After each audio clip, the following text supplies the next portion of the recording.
Olá pessoal, bom dia. Acredito que todos estão aí um pouco cansados aí desse bombardeio de informações, né? Informações pesadas, todo esse bombardeio aí digital que vem através dos nossos celulares. Mas eu vou tentar ser bem breve aqui, só colocar alguns pontos de vista, né? Então, a gente tem tido várias discussões aí, né, na mídia sobre relaxar a quarentena, né, voltar ao trabalho ou permanecer em casa, né? Então, as opiniões pessoais, né, que fomentam discussões, elas vão depender muito do contexto social que cada pessoa vive. Tem gente que é indiferente ficar em quarentena, tá no conforto de sua casa, né? E tem gente que precisa muito trabalhar, que é uma situação crítica. Então eu acho que não cabe, né, esse tipo de colocação pessoal, porque isso vai ser muito heterogêneo, vai depender da realidade que aquela pessoa vive, né?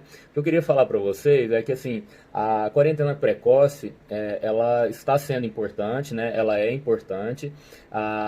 Que a gente começou a quarentena num período anterior à disseminação maciça do vírus, então isso tem um efeito impactante sobre a disseminação do vírus, né? Ontem saiu um componente da Organização Mundial da Saúde falando que a quarentena em alguns países ela até prejudicou, porque assim já tinha tanta gente contaminada que quando você restringe as pessoas em casa, né, você acaba aumentando a contaminação intrafamiliar, né? Isso é diferente da quarentena precoce, né? Então, a primeira coisa é distinguir essas duas coisas. A outra coisa é que essa discussão se vai sair da quarentena ou não, mais cedo ou mais tarde a gente vai ter que criar um mecanismo para relaxar um pouco a quarentena, né? O isolamento total, né? O dito isolamento horizontal. Uma das maneiras mais lógicas de relaxar a quarentena é fazer uma liberação progressiva da população mais jovem, né? Que é a população que tem a maior chance de ter sintomas brandos, né? Então, eu acredito muito numa liberação progressiva. Eu acho que tem que liberar por grupos, mesmo a população abaixo de 60 anos, né? E as pessoas sem fatores de risco, eu acho que elas devem ser liberadas progressivamente, né? Porque para a gente não errar, né? Para a gente não perder o controle da epidemia. Então, acho que cada município, de acordo com a sua realidade, tem que pensar numa maneira de ir recolocando algumas pessoas no mercado de trabalho e acompanhando com os números da saúde, né? Se a curva estiver crescendo, vai ter que restringir mais. Se não estiver crescendo muito, libera mais um contingente de pessoas. Mas a verdade é que mais cedo ou mais tarde, as pessoas elas vão ter que adquirir imunidade. Não adianta a gente se esconder do vírus por muito tempo, a gente tem que pensar numa maneira racional de fazer isso. Não adianta você se esconder do vírus, porque a gente está vendo alguns países apresentar uma segunda onda epidêmica. O que é isso? Pouca gente se contaminou e quando você libera essa população de novo, as pessoas elas vão se contaminar de novo. Então vai ter uma segunda curva, né? Então seria bom que essa segunda curva ou que um pico não acontecesse no inverno. Uma coisa é que mais cedo ou mais tarde a gente vai ter que criar um mecanismo, né? Eu acho que o mais sensato é fazer uma liberação racional e progressiva, de repente as empresas trabalharem com metade dos funcionários, enfim, criar mecanismos, né, de reduzir a aglomeração, né, espaços fechados, tentar que as pessoas fiquem em lugares mais arejados, com a janela aberta, né? Tem estudos que mostram que o aerosol de um espirro, por exemplo, ele fica no ar, né, por até 20 minutos ou até mais tempo, se o ambiente for fechado. Então, deixar as casas arejadas, né, nesse período, principalmente em locais de trabalho, né? A outra coisa muito importante que eu comentei são os testes, né? É improvável que a gente tenha teste para todo mundo, mas quanto mais testes a gente tiver, melhor.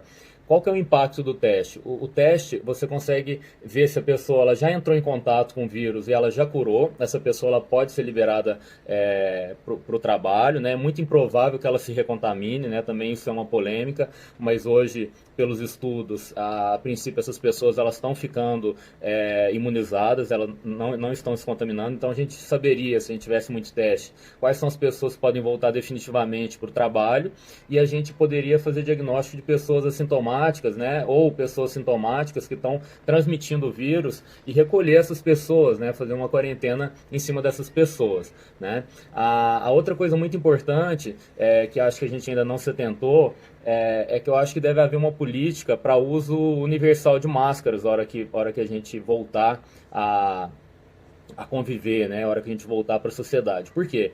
Todo mundo fala, não, mas o vírus ele passa pela malha da máscara, né? Pelo tecido da máscara, o vírus é muito pequeno.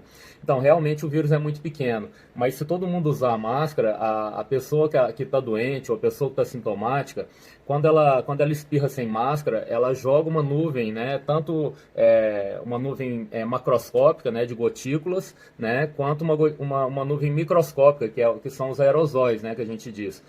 Então, assim, a partícula pequena, ela realmente passa, né, pela máscara. Mas quando a pessoa espirra, se ela tiver de máscara, ela vai evitar de colocar uma nuvem, né, de vírus, né, de perdigotos no ar. Então, eu acho que isso é uma campanha que está sendo feita em alguns países e também a gente tem que começar a pensar nisso, né? Tem uma campanha que chama Masks for All. Eu acho que é uma coisa que vai ajudar bastante, tem ajudado bastante em alguns países para você disseminar menos o vírus em locais públicos, né? Então, como a gente não sabe quem está doente, se todo mundo usar, a gente vai reduzir e vai lentificar a propagação do vírus. Todos esses mecanismos de lentificação da propagação, como todo mundo sabe, o intuito é não fadigar ou não gerar um caos na rede hospitalar, né? Uma notícia boa, uma revisão literária que eu vi ontem, é que o clima mais quente, mais úmido, ele lentifica a propagação do vírus, né? Então a gente tem aí muitos desafios pela frente, né? Eu acho que o mais sensato no momento não é ficar brigando se um quer trabalhar ou não, né? Eu acho que tem que haver uma conduta baseada na realidade do município e fazer um estudo de liberação progressiva da população de baixo risco, de maneira que essa população vá se imunizando e vai voltando ao mercado do trabalho, depois libera um novo lote de pessoas, porque se você liberar todo o contingente de uma vez, mesmo que as pessoas sejam menos susceptíveis, ainda assim pode ser que haja uma saturação de leitos hospitalares, né? De repente liberar aí as pessoas que não têm contato com idosos, as pessoas mais jovens. Então isso é um desafio aí para a política de cada região aí criar uma maneira mais segura, né? E mais realista de reintroduzir as pessoas aí no mercado de trabalho de maneira responsável, né? Mas o isolamento total, infelizmente, ele não é a solução dos problemas, né? Ele posterga, a gente ganha tempo para ter infraestrutura hospitalar, mas ele não vai resolver o problema da epidemia, a não ser que a gente tivesse aí uma vacina para ser comercializada logo, tá? Então vamos com força aí que logo, se Deus quiser, tudo vai passar e estaremos convivendo aí de maneira positiva e de maneira segura.